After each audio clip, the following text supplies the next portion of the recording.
Welcome everyone. तो जैसा कि आप जानते हैं हम क्लास 9th इंग्लिश का चैप्टर फर्स्ट पढ़ रहे हैं और हमारे चैप्टर का नाम है पैकिंग। ये हमारा पार्ट सेकंड है। पार्ट फर्स्ट हम पढ़ चुके हैं और पार्ट फर्स्ट में लास्ट पर हमने देखा था कि राइटर कह रहे हैं जैसे ही जॉर्ज ने और हैरिस ने पैकिंग शुरू की तो उन्होंने सबसे पहले एक कप तोड़ा। ओके, तो अब हमने यहाँ से पढ़ना है। Then Harris packed the strawberry jam on top of a tomato. तो फिर हैरिस ने स्ट्रॉबेरी जाम को टमाटर के ऊपर पैक कर दिया। एंड स्क्वैश्ड इट, और उसे दबा दिया, स्क्वैश कर दिया है ना। स्क्वैश का मतलब होता है किसी चीज़ को प्रेस कर देना। जाहिर है जब भी हम टमाटर के ऊपर किसी चीज़ को पैक करेंगे तो क्या हो जाएगा, टमाटर प्रेस हो जाएंगे। तो उन्होंने भी ऐसा ही कर दिया, टमाटर को प्रेस कर दिया। And they had to pick out the tomato with a teaspoon. फिर उनको वहाँ से टमाटर निकालने पड़े चम्मच की मदद से, क्योंकि टमाटर वहाँ पे फैल गए दबाने की वजह से। ठीक है। And then it was George turn, और फिर जब जॉर्ज की बारी आई, and he trod on the butter, फिर वो बटर के ऊपर से चल गया। ठीक है, आप यहाँ पे देखिए पिक्चर में आपको समझ में आ जाएगा। देखिए इसका जो पैर है ना, ये बटर के ऊपर लग जाता है और फिर ये बटर से चल रहा था तो पैर इसका बटर पे लग गया। ठीक है, तो देखिए ट्रोड का मतलब होता है किसी चीज़ के ऊपर से चलना। Okay, I didn't say anything, writer कहता है मैंने कुछ भी नहीं कहा। But I came over and sat on the as of the table, मैं पास में आया और टेबल के करीब जाके एज पे बैठ गया। एंड वॉच्ड देम, और उनको देखने लगा। ठीक है। It irritated them more than anything I could have said, यानी कि राइटर कहता है मेरे चुप रहने की वजह से वो लोग बहुत ज़्यादा इरिटेट हो गए। अगर मैं कुछ कहता वो लोग इरिटेट नहीं होते, लेकिन मेरे चुप रहने की वजह से वो इरिटेट हो गए। ठीक है, तंग हो गए। आई फेल्ट दैट, यानी कि मुझे ऐसा लगा। It made them nervous and excited, वो क्या हो रहे थे, वो बीच में नर्वस हो रहे थे और साथ ही में एक्साइट हो रहे थे। And they stepped on things, और फिर वो चीज़ों पे चढ़ रहे थे, चीज़ों के ऊपर पैर रख रहे थे। And put things behind them, और कभी कभी चीज़ें अपने पीछे छोड़ देते थे। And then couldn't find them when they wanted them, और फिर जब उनको चीज़ों की ज़रूरत होती थी तो उन्हें चीज़ें नहीं मिल रही थी, क्योंकि वो क्या करते थे, चीज़ें अपने पीछे छोड़ते थे और फिर भूल जाते थे। ठीक है। And they packed the pies at bottom, और फिर उन्होंने खाने की चीज़ें नीचे पैक कर दी, कोई समोसा कोई बटर वगैरह जो भी था उसे नीचे पैक कर दिया। And put heavy things on top, और जो भारी भारी चीज़ें हैं उन्हें टॉप पे रख दिया, यानी कि जो सॉफ्ट किस्म की चीज़ें हैं उन्हें नीचे पैक कर दिया और जो हार्ड हैं और जो हैवी हैं उन्हें ऊपर पैक कर दिया। एंड स्मैश द पाइज इन, और जो पाइज थी जो समोसे थे उन्हें स्मैश कर दिया, यानी कि तोड़ दिया। ठीक है, तो देखिए स्मैश का मतलब होता है तोड़ देना, उन्होंने उन सब चीज़ों को तोड़ दिया। ओके, दे अपसेट साल्ट और एवरीथिंग, यानी कि उन्होंने हर चीज़ के साथ नमक को मल दिया। ठीक है, अपसेट का यहाँ पे मतलब है मल देना। उन्होंने हर चीज़ के साथ साल्ट यानी कि नमक लगा दिया।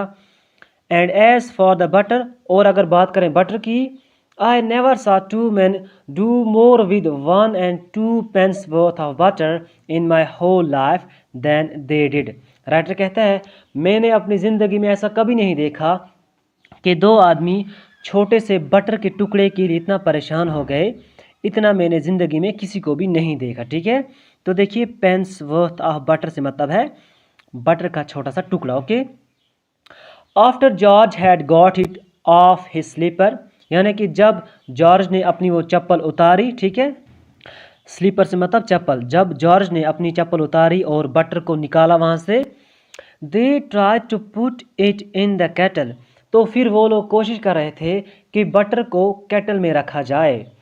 इट वुड नॉट गो इन, तो बटर केटल में नहीं जा रही थी।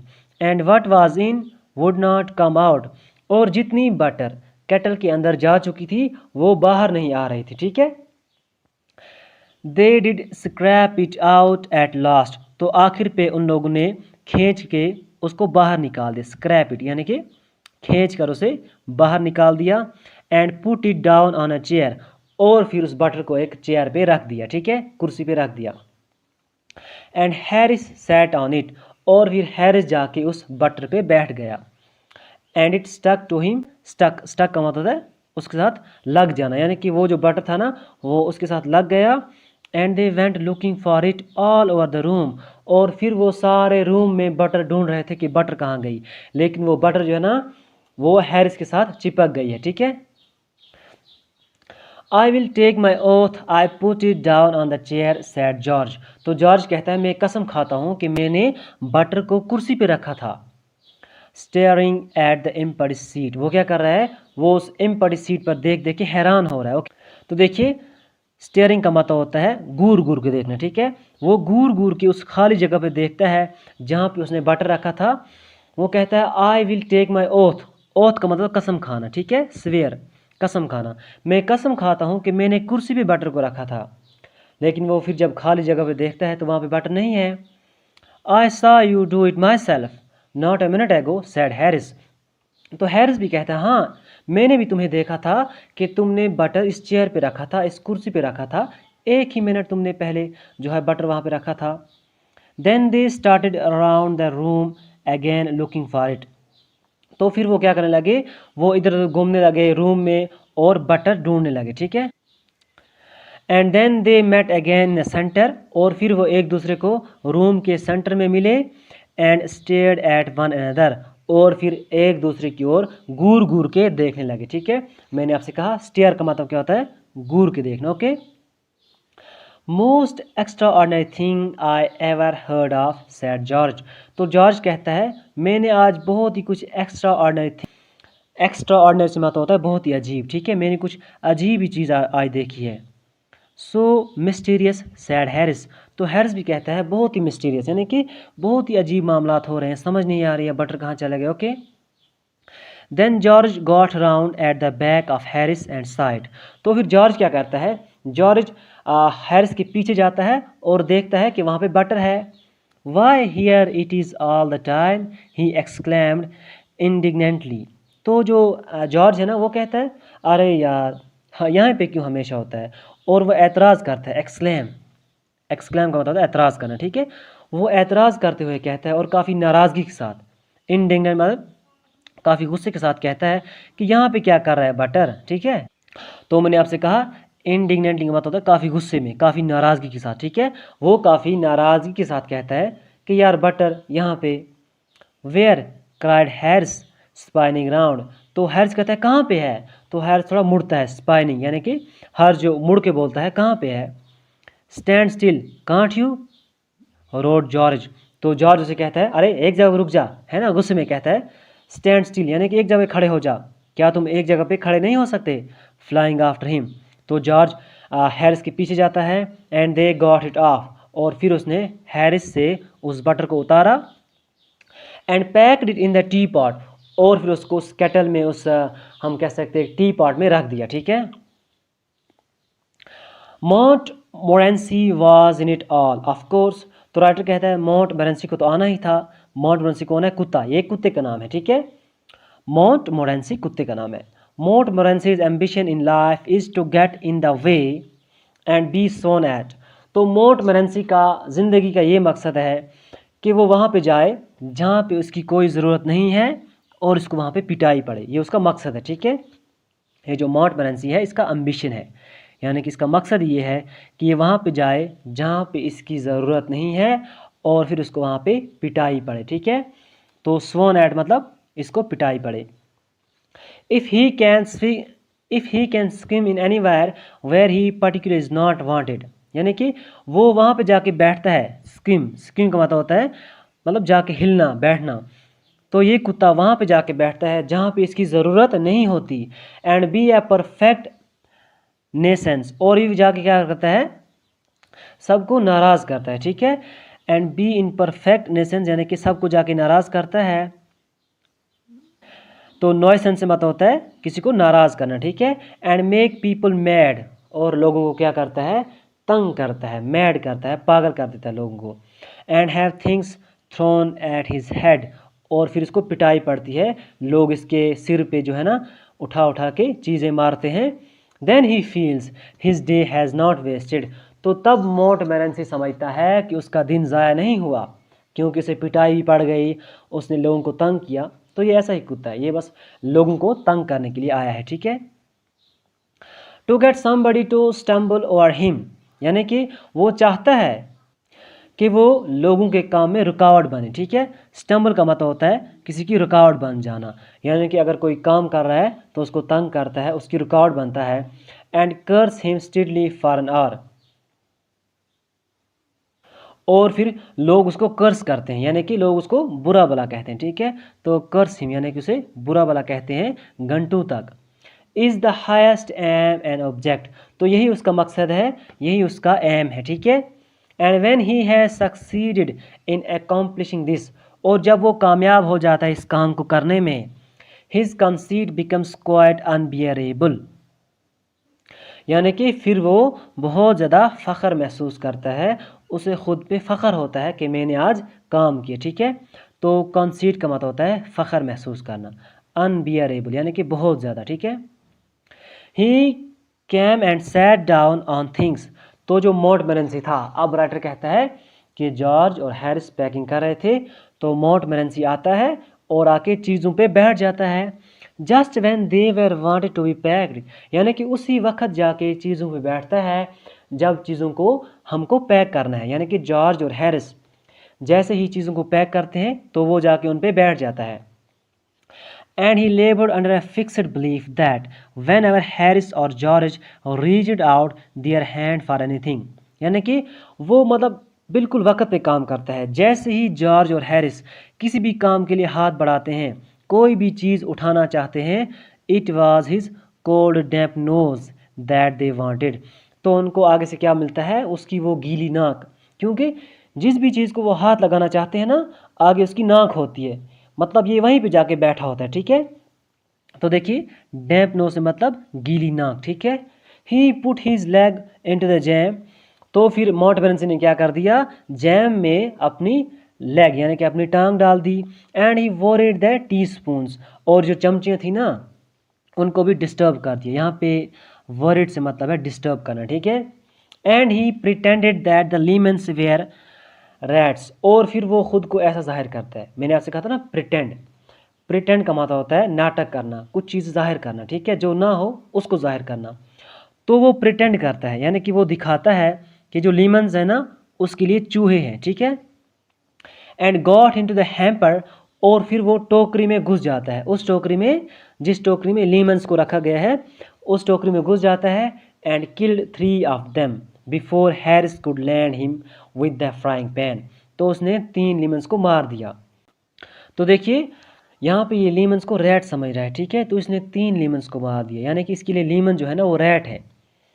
तो इससे पहले कि हैरिस ने क्या किया, फिर हैरिस ने उसको फ्राइंग पैन यानी कि जो फ्राइंग पैन होती है ना कढ़ाई, उसके साथ उसको पीटा, ठीक है। यहाँ पे लैंड से मतलब पीटना, उसको पीटा, ठीक है। सो हैरिस सैड, हैरिस ने कहा आई इनकोरेजेड हिम, तो हैरिस कहता है कि जो राइटर है, जो जुरूम है, वही इस कुत्ते को ये चीज़ें सिखाता है। आई डिडंट इनकोरेज हिम, तो राइटर कहता है मैं इस कुत्ते को कुछ भी नहीं सिखाता। A dog like that doesn't want any encouragement, यानी कि ये उस तरह का कुत्ता है जिसको कोई भी इनकोरेजमेंट, जिसको कोई भी मदद नहीं चाहिए, ठीक है। It's a natural original sin that is born in him, यानी कि एक ओरिजिनल, एक नेचुरल, एक कुदरती, एक इसमें जो ये पैदा हुई है ये खसलत, ये इसको पैदाइश से है, मतलब जब से ये पैदा हुआ है ना तब ही से इसको ये खसलत है to do things like that, ये ऐसे ही काम करता है, इसको नेचुरल है, ठीक है। The packing was done at 12:50, यानी कि रात के 12:30 बजे पैकिंग ख़त्म हो गई। And Harris set on the big hamper, और हैरिस एक बड़ी सी टोकरी पर बैठ गया। And sad he hope nothing would be found broken, और फिर हैरिस कहता है कि मुझे लगता है कुछ भी नहीं टूटेगा, ठीक है, यानी कि टोकरी पे बैठ गया और फिर कहता है कि कुछ भी नहीं टूटेगा।